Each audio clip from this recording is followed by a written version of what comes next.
హల్లెలూయా. ప్రభు అయిన యేసుక్రీస్తు నామములో మీ అందరికీ శుభములు తెలియజేస్తున్నాము. ఈ యొక్క ఉదయకాల సమయంలో దేవుడు మరలా మనము ఇలా ఆన్లైన్లో కలుసుకున్నటకు ఆయన ఇచ్చిన ఈ గొప్ప అవకాశాన్ని బట్టి ఆయనకి ఎంతగానో కృతజ్ఞతలు చెల్లిస్తున్నాము.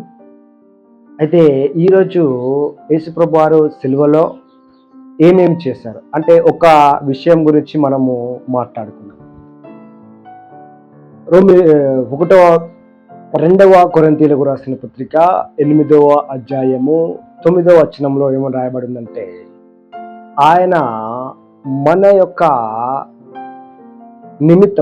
నిమిత్తము ఆయన సిలువలో దరిద్రుడయ్యారంట. అంటే మనము ధనవంతులం అవడానికి ఇక్కడ వచనంలో ఏం రాయబడిందంటే క్లియర్గా, మీరు ధనవంతులు అవ్వడానికి నేను మీ కొరకు దారిద్రులను అయ్యాను.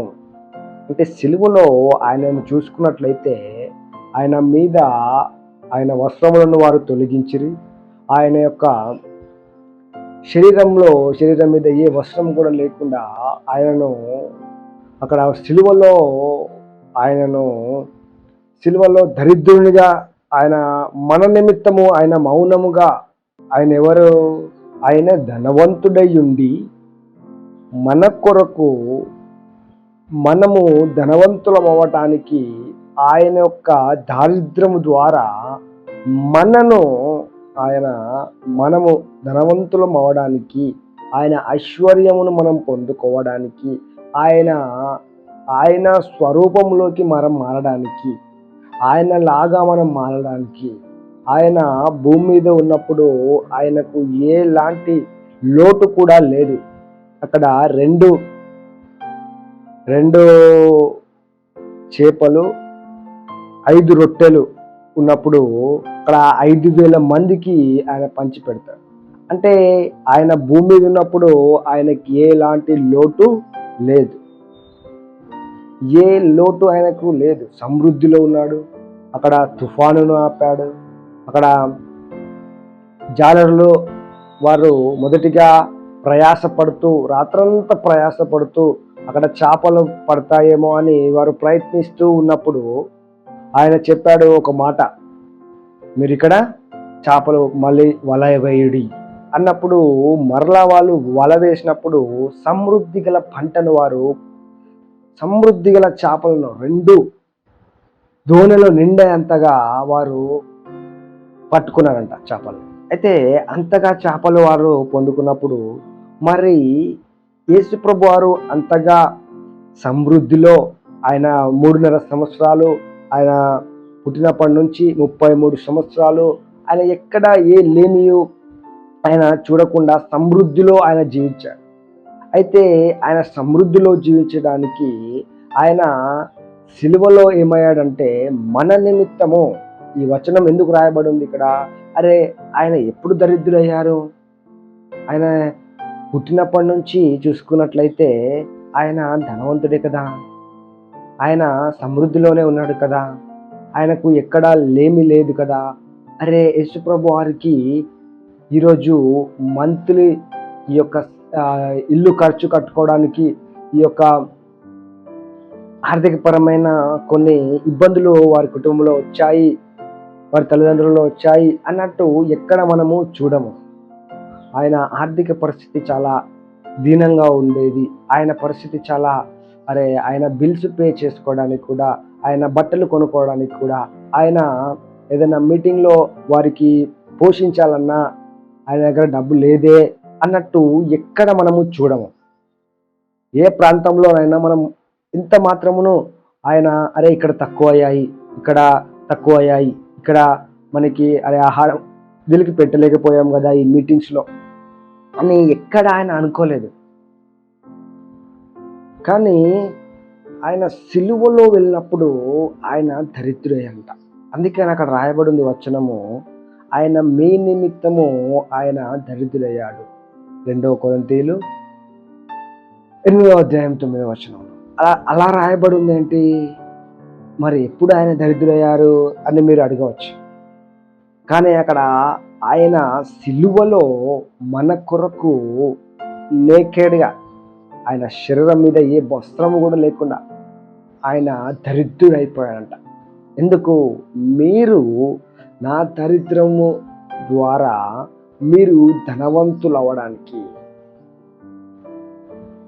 అంటే ఈ వచనాన్ని మనము స్పిరిచువల్గా మాత్రమే కాకుండా ఫిజికల్గా కూడా మనము తీసుకోవాలి. ఆత్మీయంగానే కాకుండా మన శారీరకంగా కూడా ఆయన ఉన్నప్పుడు ఇక్కడ కూడా ఆయన లేమిలో లేడు. కాబట్టి ఆయన లాంటి స్వభావం, ఆయన లాంటి సామర్థ్యాన్ని మనం పొందుకోవడానికి ఆయన మన కొరకు దారిద్రుడయ్యాడు సిలువలో.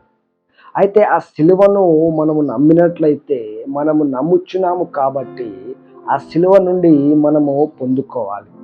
ఆయన అనేకమైన ఆశీర్వాదములను మనకు సిలువ ద్వారా ఇచ్చాడు. కాబట్టి ఈ సిలువ ద్వారా మనం పొందుకున్న ఆశీర్వచనములను మనము ఇప్పుడు నేను ఒక వచనాన్ని, ఆయన సిలువలో స్వస్థతలు ఉన్నాయి, ఆయన స్వస్థత కొరకు సిలువలో చనిపోయాడు, ఆయన మన శాపములు తీసుకోవడానికి సిలువలో చనిపోయారు, అయితే 3వ రోజు ఆయన మరలా లేచాడు. కానీ నేనైతే ఒక్క విషయం గురించి, అక్కడ ఆయన సిలువలో దరిద్రుడు కూడా అయిపోయాడు అనే వచనాన్ని మీకు చూపిస్తున్నాను.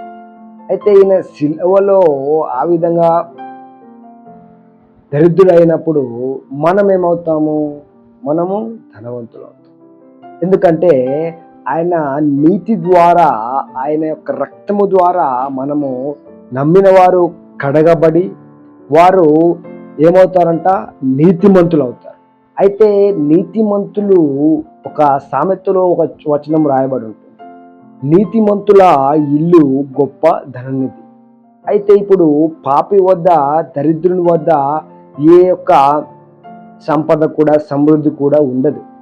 కానీ ఎవరి దగ్గర ఉంటుందంట? నీతిమంతుని దగ్గర,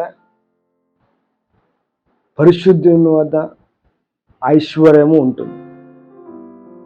అయితే ఇప్పుడు నీతిమంతులమని మనము ఎరిగి ఉన్నప్పుడు మరలా మనము పాపులము అని అనడానికి వీల్లేదు. మనం మొదటిగా పాపులమే, కానీ ఎప్పుడైతే యేసయ్య రక్తములో మనం కడగబడతామో అప్పుడు మనము పరిశుద్ధులుగా మార్చబడతాం. మొదటిగా మనము యేసు ప్రభువారిని అంగీకరించేటప్పుడు, ప్రభువా నేను పాపిని, నా పాపముల నిమిత్తమై మీరు శిలువలో చనిపోయారు, మరలా 3వ రోజు లేచారు, మీ రక్తము ద్వారా నా పాపములన్నింటినీ కడిగి నన్ను పవిత్రపరిచినందుకు మీకు వందనాలు అని మనం ఎప్పుడైతే మన పాపములను ఒప్పుకొని, మనం పాపమని మొదటిగా ఆయనకు అక్కడ మనం ఒప్పుకొని ఆయన రక్తం ద్వారా కడగబడి నీతిమంతులుగా, పరిశుద్ధులుగా మార్చబడతామో అప్పటి నుండి మనము నీతిమంతులం అవుతాం. అయితే అప్పటి నుండి మనం నీతిమంతులం అయినప్పుడు మరలా మనము పాపులము అనడానికి వీల్లేదు. మనము నీతిమంతులమే. కాబట్టి నీతిమంతుని ఇల్లు గొప్ప ధననిధి అని చెప్పారు. కాబట్టి ఎవరైతే స్ట్రగుల్లో ఉన్నారో, ఎవరైతే బిల్స్ పే చేసుకోలేకపోతున్నారో, ఎవరైతే ఇంకా వారి యొక్క అప్పుల నుండి బయటికి రాలేకపోతున్నారో, ఇంకా ఎంత కష్టపడ్డా కూడా అది మట్టిపాలే అవుతుంది, ఎంత కష్టపడ్డా కూడా అది నాకు చేతులకు రాలేకపోతుంది, ఈ కష్టార్జితము, రెంట్ ఇవన్నీ పే చేసుకునగా నా అకౌంట్ ఏమవుతుందంటే మంత్లీకి 0 అవుతుంది, నా అకౌంట్లో ఏమి ఉండలేకపోతున్నాయి, డబ్బులు అస్సలు నిలవలేకపోతున్నాయి. వచ్చిన శాలరీ ఒక్క నెల రావగానే 2వ నెల, ఆ నెలలో 1వ తారీఖు వచ్చినప్పుడు, డబ్బు వచ్చినప్పుడు 2వ రోజులో ఆ డబ్బంతా ఖాళీ అయిపోయి అన్ని బిల్లులు, ఈఎంఐలు, అప్పులు, లోన్లు, చిట్టీలు ఇవన్నీ కట్టేసే వరకు అమౌంట్ ఏమీ ఉండట్లేదు అన్నట్టు చాలామంది ఇబ్బంది పడుతున్నారు. అయితే ఇక్కడ మనము ఆయన యొక్క రక్తమును, ఆయన సమృద్ధిని, ఆయన సిలువలో మనము ధనవంతులు అవ్వడానికి ఆయన దరిద్రుడయ్యాడు. కాబట్టి ఈ వచనాన్ని మనం ఎప్పుడైతే ఎత్తిపట్టి ప్రార్థిస్తామో, ఎప్పుడైతే ఈ వచనాన్ని మనము దేవుని, ఆయన యొక్క పరిశుద్ధతను మనం పొందుకుంటామో అప్పుడు ఆ యొక్క నీతిని మనం గ్రహించి, ఆయన నీతిమంతుడు, మనల్ని కూడా నీతిమంతులుగా చేశాడు. కాబట్టి ఆ నీతిమంతుని యొక్క ఇల్లును ధనంతో, ఐశ్వర్యంతో నేను నింపుతానన్నాడు.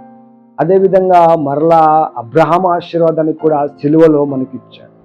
అబ్రహాము ఆశీర్వాదం అనగా ఆయన వెండి, బంగారము, దాసులు, అనేక పనివారు కలిగి బహుధనవంతుడై ఉన్నాడు. అంటే అబ్రహాము కూడా ఆశీర్వదించబడ్డాడు. ఆయనను విశ్వసించి అబ్రహాము నమ్మెను, అది అతనికి నీతిగా ఎంచబడెను. ఎప్పుడైతే అబ్రహాము నమ్మాడో అది అతనికి నీతిగా ఎంచబడింది. నీతిమంతుని ఇల్లు గొప్ప ధననిధి కాబట్టి ఆయన ఆశీర్వదించబడి గొప్ప ధనవంతునిగా మనము 13వ అధ్యాయము 2వ వచనంలో చూస్తాం. ఆదికాండము 13 2వ వచనంలో మనం చూస్తాం. అంటే ఆయనను దేవుడు అతని నీతిని, యేసయ్య యొక్క నీతిని ఆయన అంగీకరించాడు కాబట్టి ఆయన హెచ్చించి ఆయన ఆశీర్వదించాడు. కాబట్టి ఇది మొదలుకొని మనం కూడా ఆయన యొక్క నీతిని మనం పొందుకొని ఉన్నాము అని, ఆయన నీతిమంతుడు, మనల్ని నీతిమంతులుగా చేశాడు ఆయన రక్తము ద్వారా. కాబట్టి ఆయన సిలువలో ఆయన ఈ కార్యాన్ని చేశాడు కాబట్టి ఈ యొక్క ఫలమును మనము, ఆ యొక్క ఫలాన్ని మనము తినాలి, ఆ ఫలాన్ని మనము అనుభవించాలి.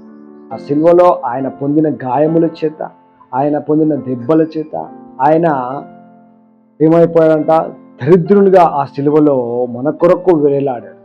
కాబట్టి అంత గొప్ప త్యాగము చేసినప్పుడు మనము దేంట్లో తక్కువ కాకుండా సమృద్ధిలో మనం ఉండి ఆయన సిలువలో చేసిన ఆ యొక్క త్యాగానికి మనము సాక్షులుగా, మీకు ఎక్కడి నుంచి వస్తుంది, ఏ విధంగా ఇది జనరేట్ అవుతుంది, ఇది ఏ విధంగా మీరు కట్టబోతున్నారు, ఏ విధంగా ఇది చేయబోతున్నారు అంటే యేసు ప్రభువారు అక్కడ ఏ విధంగా చేశారు.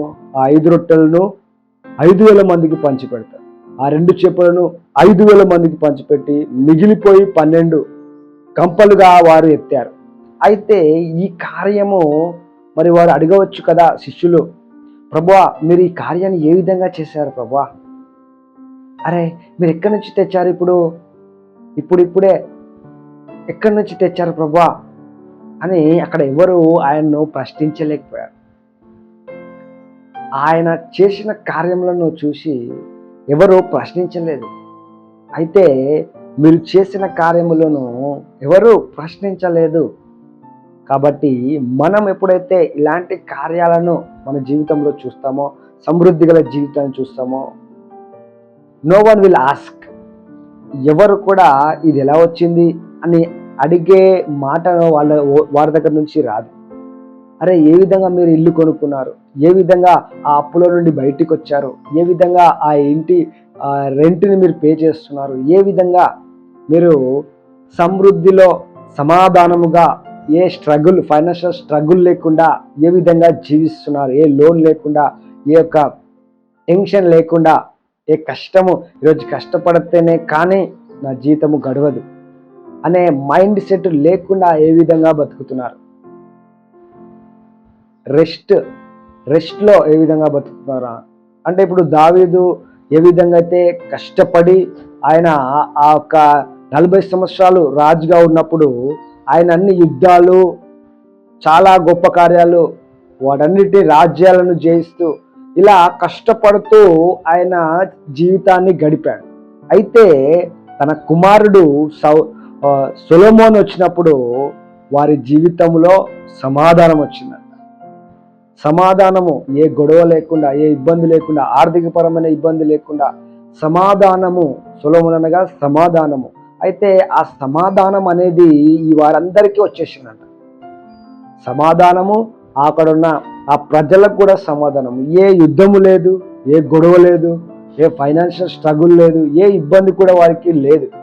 వారు మంచిగా సమృద్ధిలో సుఖముగా వారు ఆ 40 సంవత్సరాలు సొలొమోను ఉన్న కాలంలో మొత్తం వారు సమాధానంగా ఉన్నారు. హల్లెలూయా. అంటే ఇక్కడ ఆయన చేసిన కార్యములను మనం జ్ఞాపకం చేసుకోవాలి. సిలువలో ఆయన చేసిన త్యాగమును మనం ఎప్పుడూ మర్చిపోకూడదు. అయితే ఇక్కడ దేవుడు చేసిన కార్యములు ఏ విధంగా అయినాయి అక్కడ అంటే, అక్కడ 5,000 మందికి పంచిపెట్టడము, మరలా ఇంకొక అద్భుతము ఆయన చేస్తాడు. 2 సార్లు 7,000 మందికి మరలా పంచిపెట్టినప్పుడు 12 గంపలు వారు ఎత్తుతారు. అంటే ఇప్పుడు ఆ చిన్న అమౌంట్, ఆ డబ్బులు ఏ విధంగా సరిపోతున్నాయి, అరే ఎక్కడి నుంచి మీరు ఈ కార్యాలన్నీ ఇవన్నిటిని కొనుక్కోగలుగుతున్నారు, ఇవన్నిటిని మీకు ఎక్కడి నుంచి మీరు పొందుకుంటున్నారు అని అనేకులు ఏ మాట కూడా అడిగరు. ఏ విషయం ఒక అద్భుతము జరిగినప్పుడు వారు ఆ అద్భుతాన్ని పొందుకుంటారు తప్ప వారు మరలా ఒక మాట మాట్లాడరు ఏ విధంగా వచ్చిందని. కాబట్టి ఇక్కడ శిష్యులు ఏ మాట అడగలేదు, ప్రభువా మీరు ఏ విధంగా ఈ యొక్క 5,000 మందికి ఈ 5 రొట్టెలను 2 చేపలను పంచిపెట్టారు ప్రభువా మాకు చెప్పండి అని వారు అడగలేదు. అయితే వారి తర్వాత యేసుప్రభు వారిని ఏమడిగారంటే, ప్రభువా మాకు ప్రార్థన చేయడము నేర్పించండి. అంటే ఆయన ఏం చేశాడంట, ఆ 5 రొట్టెలను 2 చేపలను తీసుకొని కృతజ్ఞతాస్తుతులు చెల్లించి వాటిని విరిచి విడిచి వాళ్ళకి ఇచ్చాడు.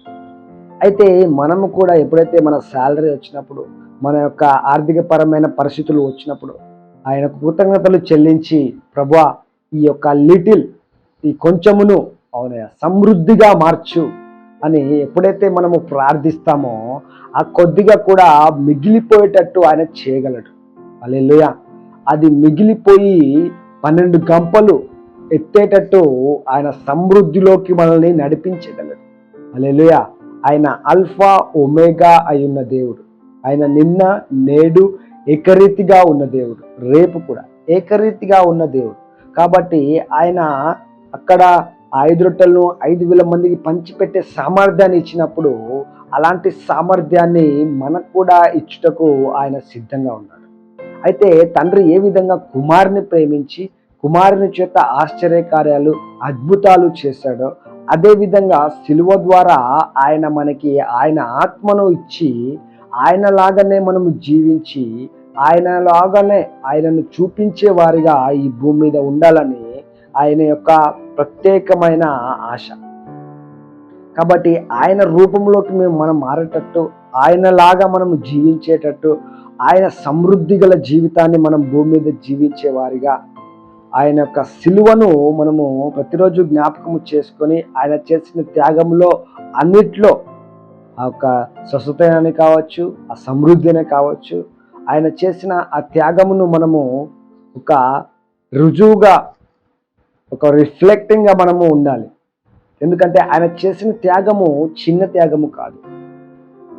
ఆయన ధనవంతుడై ఉండి ఆయన ఈ భూమియు మనం అనుకుంటాము అరే ఆయనకు 12 ఎకరాలు ఉన్నాయి, 12 ఇల్లులు ఉన్నాయి, మంచి సిటీలో కాంప్లెక్స్లు ఉన్నాయి, ఆయన చాలా ఇల్లులు ఉన్నాయి కాబట్టి అతను ధనవంతుడు అని మనం అనుకుంటాం. అయితే ఇక్కడ యేసుప్రభు వారికి ఏముందంట, ఈ భూమిని దాంట్లో ఉన్న సమస్తమును, ఈ జాగలు, ఈ యొక్క ఇల్లు, ఆ ఇల్లులు, ఆ బిల్డింగ్లు, కార్లు అన్నీ కూడా ఆయనే. అంటే ఆయననే సృష్టించాడు, ఆయన సృష్టికర్త. అయితే ఇవన్నిటినీ ఆయన అంటున్నాడు, ఇవన్నిటినీ నేను సిలువలో నేను దరిద్రుని అయిపోయి మీకు వాటిని ఇచ్చేసాను అంటున్నాను. ఇవన్నిటినీ నేను మీకు ఇచ్చేసాను ఇప్పుడు. కాబట్టి ఇప్పుడు నేను మీకు ఇచ్చాను కాబట్టి మీరు వీటన్నిటిని కలిగి ఉండుడి, మీరు సమృద్ధిలో ఉండుడి, మీరు అధికారంతో ఉండుడి, మీరు ఆ ఒక తుఫాను ఆపగలరు. ఏ విధంగా అయితే నేను తుఫాను ఆపానో, ఏ విధంగా అయితే నేను ఆ చెట్టు ఫలించినప్పుడు ఆ చెట్టు ఎండిపోయిందో, ఏ విధంగా అయితే అధికారముతో నేను జీవించానో అలాంటి అధికారమైన జీవితాన్ని మీరు కూడా జీవించాలి. అక్కడ లేమి ఉన్నప్పుడు అక్కడ సమృద్ధిగా మార్చగల శక్తిని నేను మీకు ఇచ్చేసాను. అందుకే అక్కడ లేమి 5 రొట్టెలు 2 చేపలు అనగా అక్కడ ఒక లేమి ఉంది. అయితే ఆ లేమిని యేసుప్రభు వారు ఏం చేశారంట, ఆ లేమిని ఆశ్చర్యకరంగా ఆయన సమృద్ధిగా మార్చేశాడు. ఎప్పుడైతే యేసుప్రభు వారి చేతిలోకి వచ్చాయో అవి ఆయన అద్భుత రీతిగా మార్చేశాడు.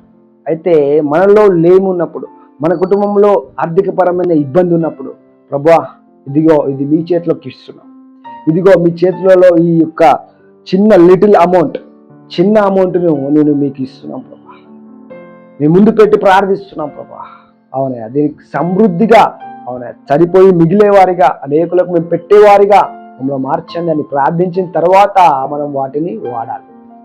ఎప్పుడైతే ఆ విధంగా చేస్తామో ఆయనకు మనము మొదటిగా ఇస్తున్నట్టు, అప్పుడు వాటన్నిటినీ దేవుడు ఆశీర్వదించి వాటిని ఫలింపచేస్తాడు.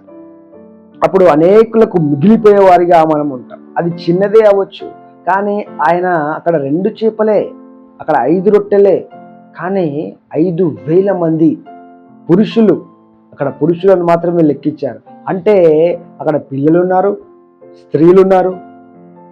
5,000 మందికి 10 మేలు అవ్వచ్చు. 10 అంటే 5,000 మంది పురుషులు, 5,000 మంది స్త్రీలు. అయితే 2 కలిపితే 10,000 మంది. అయితే ఇంకా చిన్న పిల్లలు కూడా ఉన్నారు అక్కడ. అయితే మొత్తము ఒక 15,000 మంది వేసుకోవచ్చు. 15,000 మందికి ఇచ్చాడంటే ఒక చిన్న రొట్టెలు, చిన్న అప్పము, చిన్న ఒక చేపలు అంతే. మనం అనుకుంటాము ఇది సరిపోదు కదా, అరే ప్రభువా ఇది ఎలా సరిపోతుంది అని పేతురు అంటాడు. ఇది ఒక్కరికి కూడా సరిపోదు కదా అని పేతురు అంటాడు. కానీ యేసుప్రభు వారు దాన్ని మల్టిప్లై చేసి ఆశీర్వదించి వాటిని అభివృద్ధి పరిచి వాటన్నిటిని గంపల్లో వేసి ఇప్పుడు మీరు వీటిని వడ్డించండి అన్నప్పుడు అవి తీసి వాళ్ళు ఇస్తుండగా అక్కడ ఇంకొకటి వస్తుంది. ఒకటి తీయంగానే ఇంకొకటి, ఒకటి తీయంగానే ఇంకొకటి. అంటే అలాంటి ఆశ్చర్య కార్యం ఆయన చేయగలడు. ఇప్పుడు కూడా చేయటకు ఆయన సిద్ధంగా ఉన్నాడు. హల్లెలూయా. ఆ కరువులోనే కాదు, ఆ యొక్క ఇబ్బందుల్లోనే కాదు, అక్కడ ఏ విధంగా అయితే ఆ పిండియు ఆ నూనెను అయిపోలేదే, ఆ యొక్క పిండి తీస్తుంటే పిండి వస్తుందంట, ఆ నూనె తీస్తుంటే నూనె వస్తుందంట. సారెపాతు అనే ఆ గ్రామంలో ఒక విధవరాలు ఉన్నప్పుడు ఆ విధవరాలు వద్దకు ఏలియా వచ్చి, అమ్మ మొదటిగా నా అప్పము తీసుకొనిరా.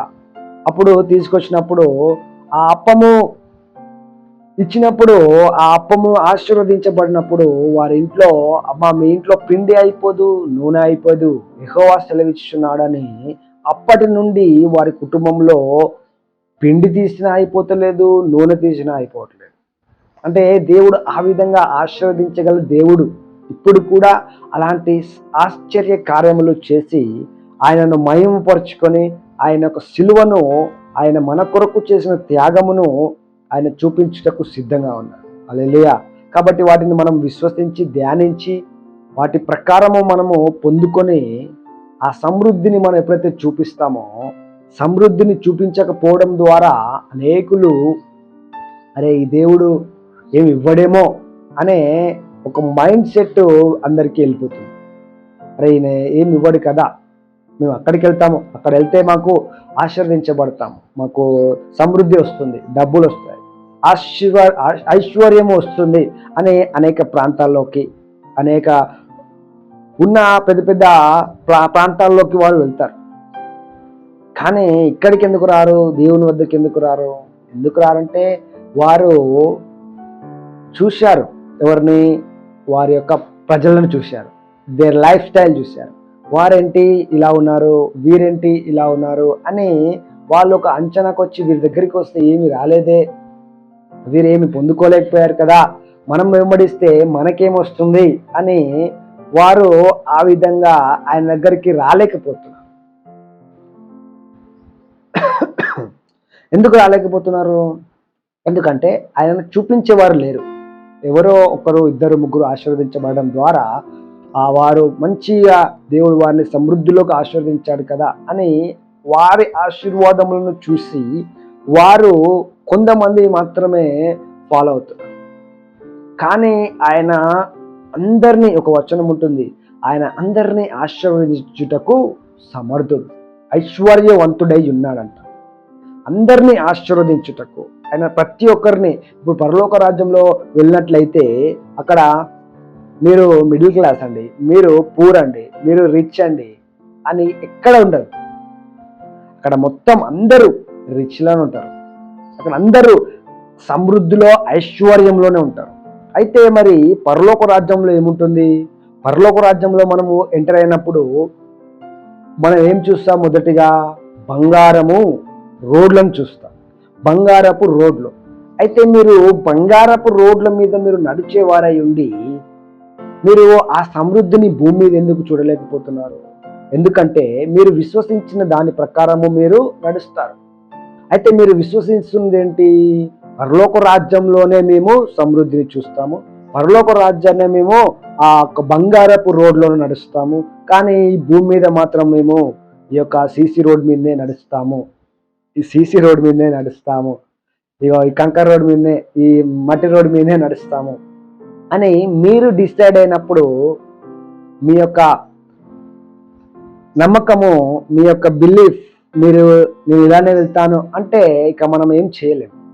అంటే దేవుడు ఆయన చేయగలడు, సమర్థుడై ఉన్నాడు. కానీ మన యొక్క నమ్మకాన్ని బట్టి, నీ యొక్క నమ్మకము బట్టి ఆయన కదులుతాడు.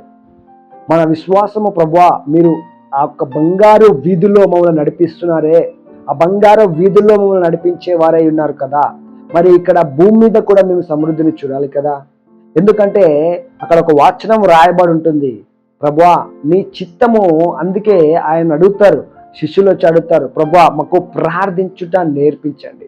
5 రొట్టెలను 5,000 మందికి పంచిపెట్టినప్పుడు వారు, ప్రభువా మీరు ఈ విధంగా చేశారు, ఏ విధంగా చేశారని అడగలేదు. కానీ తర్వాత వారు అన్నారు, ప్రభువా మాకు ప్రార్థన చేయడము నేర్పించండి. అప్పుడు ఆయన ప్రార్థించినప్పుడు వారికి ఒక మాట అక్కడ ప్రార్థనలో చెప్తాడు, నీ చిత్తము తండ్రి, నీ చిత్తము పరలోకమందు నెరవేరినట్లు భూమి మీద కూడా నెరవేరుగాక అని మీరు ప్రార్థించుడి అని ఆ ప్రార్థన వారికి నేర్పిస్తారు. అయితే ఆ ప్రార్థన పరలోకంలో ఏమై ఉందంట, పరలోకంలో సమృద్ధి ఉంది. అయితే ఆ పరలోకంలో మనం ఎక్కడ నడుస్తాము? బంగారపు వీధులు, బంగారము కలిగిన ఆ ఒక్క రోడ్ల మీద నడుస్తాం. అయితే బంగారము కలిగిన రోడ్ల మీద మనం నడుస్తున్నప్పుడు మరి ఇప్పుడు ఆ చిత్తము పరలోకమందు నెరవేరినప్పుడు మరి భూమి మీద నెరవేరడం అనేది కష్టమవుతుందా? ఆయన చిత్తము పరలోకమందు నెరవేరినట్లు భూమి మీద కూడా నెరవేరును గాక అన్నప్పుడు అది ఖచ్చితంగా భూమి మీద కూడా నెరవేరుతుంది. మరి దాన్ని నమ్మి విశ్వసించి ప్రార్థించి పొందుకునే వారు ఎవరు ఉన్నారు? కాబట్టి దాని విషయమై మనము నమ్మి విశ్వసించి పొందుకోవాలి. అప్పుడే ఆయన అంటాడు, నా చిత్తం పరలోకమందు నెరవేరినప్పుడే, భూమి మీద కూడా నెరవేరినప్పుడే నేను వస్తాను. అంటే ఆయన చిత్తము సమృద్ధి, స్వస్థతలు, ఆరోగ్యము, రక్షించబడము, అందరూ సమృద్ధిలో జీవించడమే కదా. ఎందుకంటే ఆయన చిత్తం పరలోకమందు నెరవేరినట్లు భూమి మీద కూడా నెరవేరును. అంటే పరలోకాన్ని ఏ విధంగా అయితే ఉందో అలాంటిది భూమి మీద కూడా జరగాలని ఆయన ఆశిస్తున్నాడు. పరలోకంలో వ్యాధి లేదు, పరలోకంలో దరిద్రము లేదు, లేమి లేదు, అప్పు లేదు. బ్రదర్ నాకు 10,000 అప్పు ఉంది, బ్రదర్ జాన్ నాకు ఇంత ఉంది, కొంచెం మీరు సహాయం చేస్తారా అని పరలోకంలో ఎవరు అడిగారు, భూమి మీదనే అడుగుతారు. కానీ ఏమంటున్నాడు ఆయన, పరలోకంలో ఏ విధంగా ఉందో భూమి మీద కూడా ఆయన చిత్తము అదే విధంగా నెరవేర్చబడాలి అని మీరు ప్రార్థించుడి అన్నాడు. మీ చిత్తము పరలోకమందు నెరవేరినట్లు భూమి మీద నెరవేరును గాక అని మనం ప్రార్థిస్తూ ఉంటాం. కాబట్టి దాన్ని మనం ఇప్పుడు సీరియస్గా తీసుకొని, ప్రభువా నీ చిత్తము పరలోక రాజ్యంలో వ్యాధి లేదు, లేమి లేదు, బలహీనతలు లేవు, అనారోగ్యం లేదు, అప్పులు లేవు, ఏ యొక్క లోన్లని ఇదని ఇబ్బంది కష్టపడి ఇవన్నీ లేదు, ఇవన్నీ అస్సలు లేవు. అయితే వీటిని మనము ఇక్కడ భూమి మీద ఆయన సమృద్ధి గల జీవితాన్ని మనము జీవించే విధంగా ఆయన సిలువలో మన కొరకు ఏమయ్యాడంట, దరిద్రుడయ్యాడంట. అంటే ఇక్కడ సిలువలో ట్రాన్స్ఫర్మేషన్ ఏం జరిగిందంటే, ఇప్పుడు మీ అప్పు ఉంది, 1,00,000 కోట్ల అప్పు ఉందేమో, ఆ 1,00,000 కోట్ల అప్పులు నేను భరించేస్తాను కాబట్టి ఇక మీరు భరించాల్సిన అవసరము లేదు అంటున్నాను. అంటే ఇప్పుడు నేను మీ నిమిత్తమై సిలువలో దరిద్రుడనయ్యాను. 2 కొరింథీయులు 8:9. అయితే ఇక్కడ నేను మీ నిమిత్తమై సిలువలో దరిద్రుడని అయిపోయాను. అయితే ఇప్పుడు ఒక వ్యక్తి నీ నిమిత్తమై నీ అప్పును ఆయన తీసేసుకున్నప్పుడు ఎవరైతే అప్పుతో బాధపడుతున్నారో, ఎవరైతే అప్పులో ఉన్నారో వారు ఫ్రీ అయినట్లే కదా, వారి మీద ఆ భారము లేనట్టే కదా. ఇక మీద వారికి ఆ భారం ఉందా? నా యొక్క అప్పును ఆయన ఆల్రెడీ పే చేశాడండి, ఇక నేను పే చేయ అవసరం లేదు, నేను కట్టలేను. ఎందుకు అంటే నా నిమిత్తమై ఆయన అప్పును కట్టివేశాడు, నా నిమిత్తమై ఆయన ఈ యొక్క రెంట్ను కట్టేశాడు, నా నిమిత్తమై ఆయన అప్పు తీశాడు. అప్పుడు వాళ్ళు ఏమంటారు, ముందు అవును బ్రదర్ నీ అప్పు వెళ్ళిపోయింది, already someone paid your debt. మీ అప్పును ఎవరో పే చేసేసారండి మీ పేరు మీద, అయిపోయిందండి. మీ పేరు ఇక్కడ అప్పు లిస్ట్లో మీ పేరు లేదండి, తీసేశారు. ఎందుకంటే మీకు నిమిత్తమై ఒకరు పే చేశారు, ఎవరో కట్టేశారు డబ్బులను. కాబట్టి ఇప్పుడు హాస్పిటల్కి వెళ్ళినప్పుడు బిల్లు మీ పేరు మీద బిల్లు ఉంది, అయితే ఎవరో వచ్చి డబ్బు కట్టేసి ఈ బిల్లు ఈ యొక్క పర్సన్ మీద ఈ బిల్లు కట్టేసేయండి అన్నప్పుడు వారు మనము మళ్ళీ పే చేయడానికి వెళ్ళినప్పుడు బ్రదర్ మీ పేరు మీద ఉన్న బిల్లు పే చేశారు, సమ్మన్ పెయిడ్ యువర్ బిల్, ఎవరో వచ్చి పే చేశారు అని చెప్పేస్తారు. అప్పుడు మీరు మళ్ళా అతను పే చేశాడు కదా, ఓకే అండి మేము కూడా పే చేస్తాము అని అంటామా? అన్నాము, మనం పే చేయము ఇక. అయితే ఇప్పుడు ఈ వేజెస్ అనేటివి మరణము, ఈ పాపము వలన వచ్చి జీవితము మరణము. అయితే ఈ పాపమును కూడా తీసివేసేసినప్పుడు అక్కడ దానికి రావాల్సిన జీతము మరణము. ఆ మరణం ఏ విధంగా వస్తుంది? మనకి రాదు.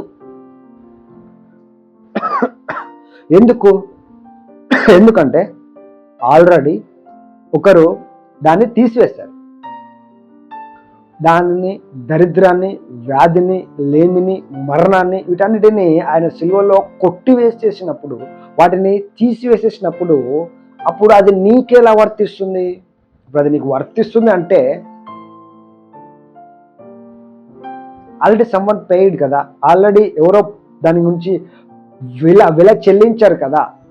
వెల చెల్లించిన తర్వాత నా అప్పుకు వెల చెల్లించాడు, నా దరిద్రానికి ఆయన వెల చెల్లించాడు, నా రోగానికి ఆయన వెల చెల్లించాడు, నా యొక్క మరణానికి, పాపానికి ఆయన వెల చెల్లించేశాడు. కాబట్టి అక్కడ మరణము లేదు, పాపము లేదు, అప్పు లేదు, వ్యాధి లేదు.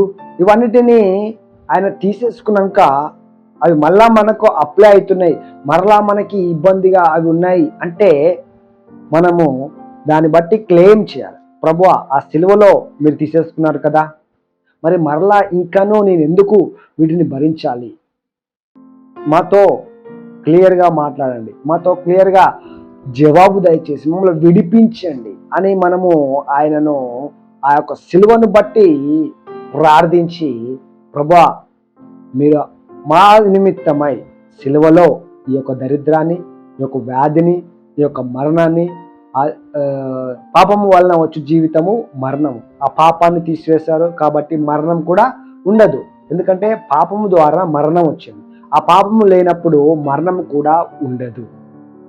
కాబట్టి ఈ మరణాన్ని మింగివేశాడు, పాపాన్ని మింగివేశాడు. ఇవన్నీ మరి ఇంకా ఈ మరణాలు ఎందుకు వస్తున్నాయి? ఇంకా ఈ పాపము అనేది ఎందుకు రూల్ అవుతుంది?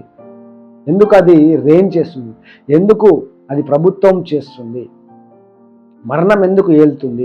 దరిద్రం ఎందుకు ఏలుతుంది?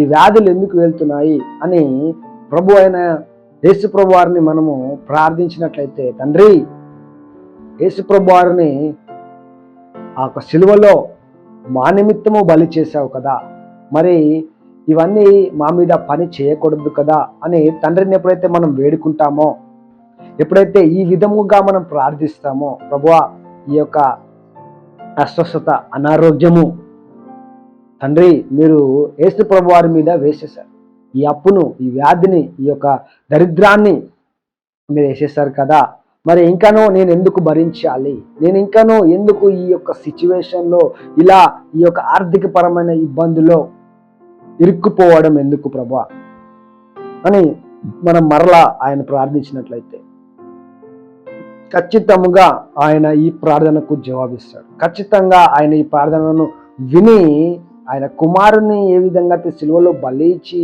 ఆయన యొక్క వ్యాధిని, లేమిని, దరిద్రాన్ని అంతను తీసి ఆయన మీద వేశాడంట. లోక పాపము మోసుకెళ్ళు గొర్రెపిల్ల. అయితే ఈ లోక పాపము అంతటినీ ఇప్పుడు ఆయన లోకానికే ధనవంతుడు, లోకం మొత్తము ఆయనది. అయితే అవన్నిటినీ తీసుకెళ్ళి ఆయన మీద వేసుకొని ఇప్పుడు వాటన్నిటినీ ఏదైతే ఉందో వాటన్నిటినీ, ఆ వ్యాధి, ఆ లేమి, ఆ అప్పు, లోకంలో ఉన్న ప్రతి ఒక్కరి అప్పు, లోకంలో ఉన్న ప్రతి ఒక్కరి దరిద్రము అంతటినీ ఆయన భరించేశాడంట. మా ఒక్కని అప్పే కాదు, మరొక్కని దరిద్రమే కాదు, లోకంలో ఉన్న ప్రతి ఒక్కరి దరిద్రమును ఆయన భరించేశాడంట సిలువలో. ఒక్కరినే కాదు, ఇద్దరినే కాదు, ఎవరైతే నమ్మువారు ఉన్నారో వారందరి దరిద్రాన్ని ఆయన సిలువలో భరించాడు. కాబట్టి ప్రతి ఒక్కరూ ఎలిజిబులే, ప్రతి ఒక్కరూ అర్హులే ఆయన యొక్క సమృద్ధిని పొందుకోవడానికి, ఆయన యొక్క స్వస్థతను పొందుకోవడానికి, ఆయన యొక్క రిచ్నెస్ సమృద్ధిని మనము చూసేదానికి ప్రతి ఒక్కరూ అర్హులే అంట. అంటే మనమందరము అర్హులమే. ఎందుకంటే ఆయన ప్రతి ఒక్కరి నిమిత్తమై సిలువలో చనిపోయాడు, ప్రతి ఒక్కరి నిమిత్తమై ఆయన సిలువలో ప్రాణం పెట్టాడు, ప్రతి ఒక్కరి నిమిత్తమై ఆయన సిలువలో దరిద్రుడయ్యాడంట. హల్లెలూయా. కాబట్టి ఇది మొదలుకొని ఈ రోజు నుంచి మనము ఆ విషయాన్ని ప్రతిరోజు జ్ఞాపకము చేసుకొని ఆ సిలువను ప్రతిరోజు ధ్యానించినట్లయితే ఖచ్చితంగా మన పట్ల గొప్ప కార్యాలను చేయడానికి సిద్ధంగా ఉన్నాడు. హల్లెలూయా. ప్రార్థన చేసుకుందాం. Thank you lord. యేసునికే వందనాలు చెల్లిస్తున్నాం. అవును ప్రభా, ఇది మొదలుకొని మేము నీ యొక్క సిలువను ధ్యానిస్తున్నాం ప్రభా.